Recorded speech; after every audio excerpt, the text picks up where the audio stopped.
Good day! This video provides a step-by-step explanation on how to run netnographic research to gather customer insights for new product development. Netnography means that you apply ethnographic methods in an online context. Netnography is a coined or artificial word created by combining the net of internet and the ethnography of ethnography. The figure behind me shows the tremendous slew or range of activities on the web within just a 60-second period. Netnography is aimed at delving into these data. It is first and foremost a text-focused method to use web communities' innovative potential. You do, of course, also integrate pictures, emoticons, and videos that users upload on the web. But the data analyzed the most are in text form. The data gathering process does not involve a Google search for the specific topic. Learning what a company or newspaper writes about the topic or about a specific target group is not the key interest here. Instead, it is about gathering customers' original voice, what your target group says about your product, your brand, and competitors' offerings, of course, also. It is about ascertaining what they think, finding out, understanding, learning what they value, and what they dislike and like, certainly, as based on what they write on social media. In a nutshell, it refers to gathering and analyzing user-generated online content. We can differentiate between two forms of netnography: active participation in online communities and passive observation of users' interaction on the web. In active participation, the researchers ask the community a question, or they provide certain comments on posts, so they directly interact and they subsequently study the responses. In passive observation, researchers only retrieve already published information, so no direct interaction. The latter is also referred to as lurking, because researchers don't make themselves a part of the whole thing. They make their intentions and themselves largely not known. So Hive, for example, a German innovation consultancy, is a company that regularly carries out netnographic studies for its customers. Next, I will explain the steps to take in an ethnographic project. These are based on one of Hive's projects for a manufacturer of basketball shoes. In the first step, you need to determine the characteristics of the individuals you want to study online. For instance, you might wish to focus on professional basketball players, or are only interested in school students, or in people who wear basketball shoes for in casual contexts, but are not active players. The Hive project was focused on highly enthusiastic basketball players with extensive user experience and product-related knowledge of basketball equipment. This is a rewarding choice, as such basketball players are usually also the most active members of online basketball-related communities. In a second step, you need to find online platforms or communities on which such individuals meet and exchange their thoughts. Basically, all online formats that share ideas, build communities, and are used to contact fellow users are eligible. I recommend that you find suitable content by making a list of search terms. This list may, for example, include product category terms and brand names. More or less any term, any word, any phrase that someone in the target group would use to find interesting or entertaining content on your topic, on the topic you're studying, right? Subsequently, you should search popular social media pages such as Facebook and Twitter for these terms. Expert user groups like Usenet can also be useful. And don't forget to look at platforms that cater specifically for the specific target group, to the internet subculture or the brand community that you are investigating.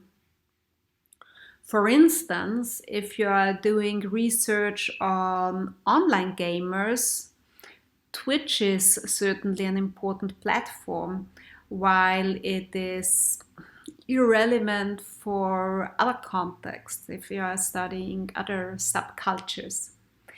In addition, studying ideas submitted to online idea competition intermediaries such as Incentive or Yobodo could be meaningful, especially if you are mainly interested in new feature ideas, so less into your target group's thoughts and beliefs and opinions, but in the ideas.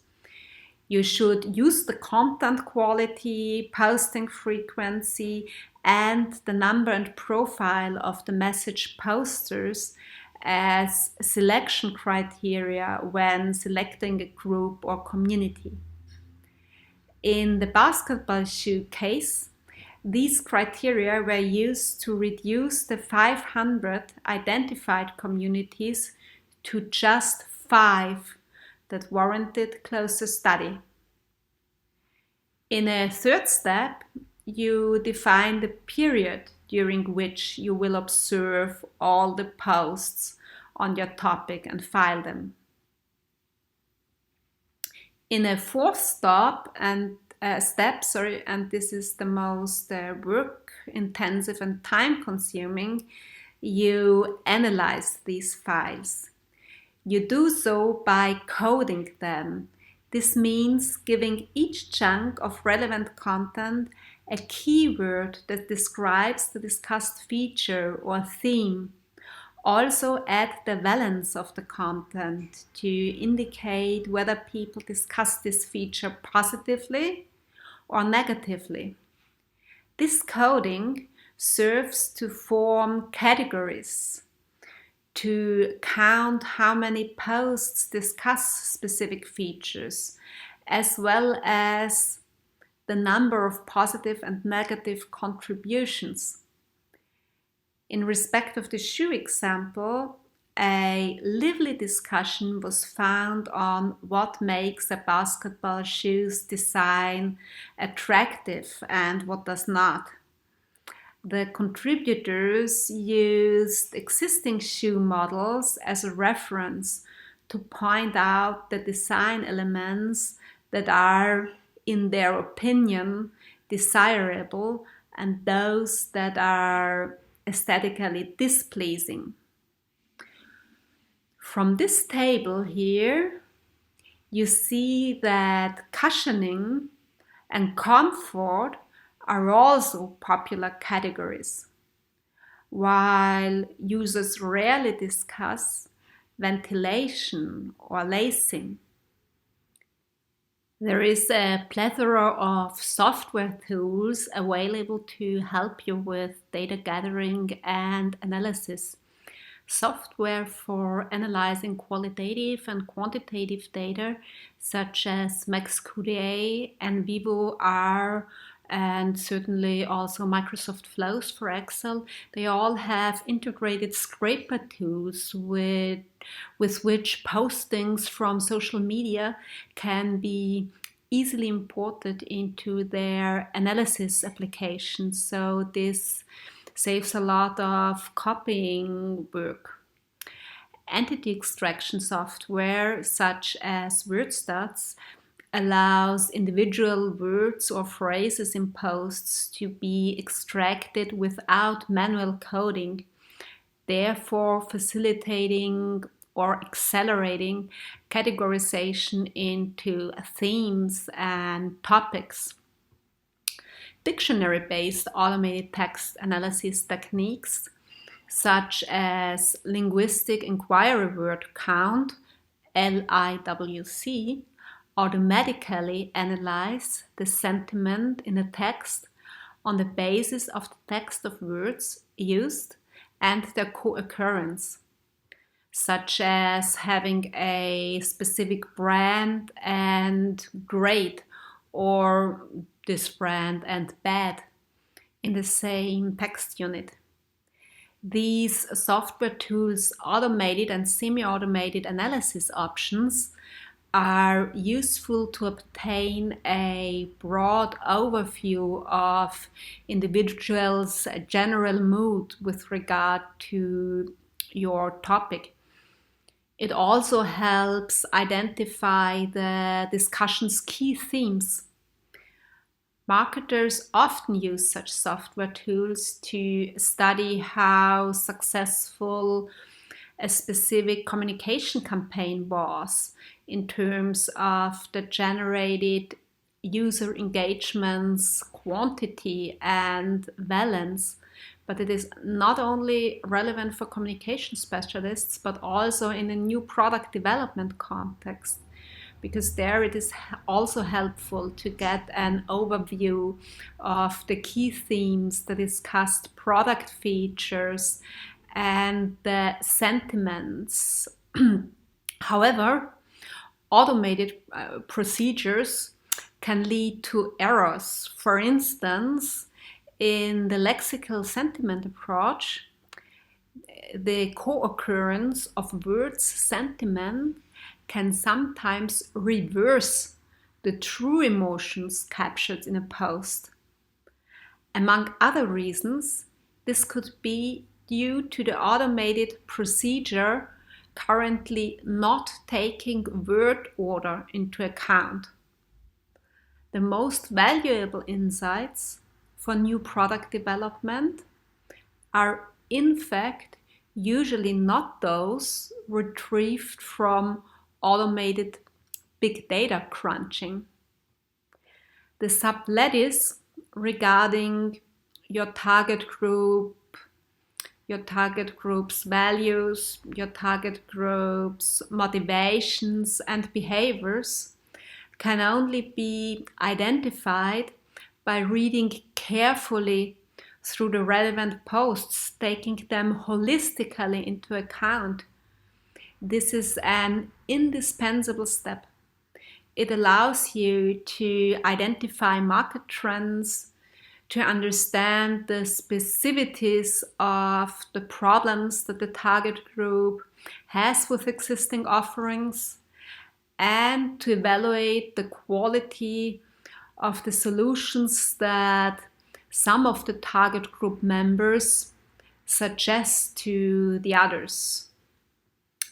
Such insights help you improve your current product offerings, and it helps you obtain ideas for highly novel solutions.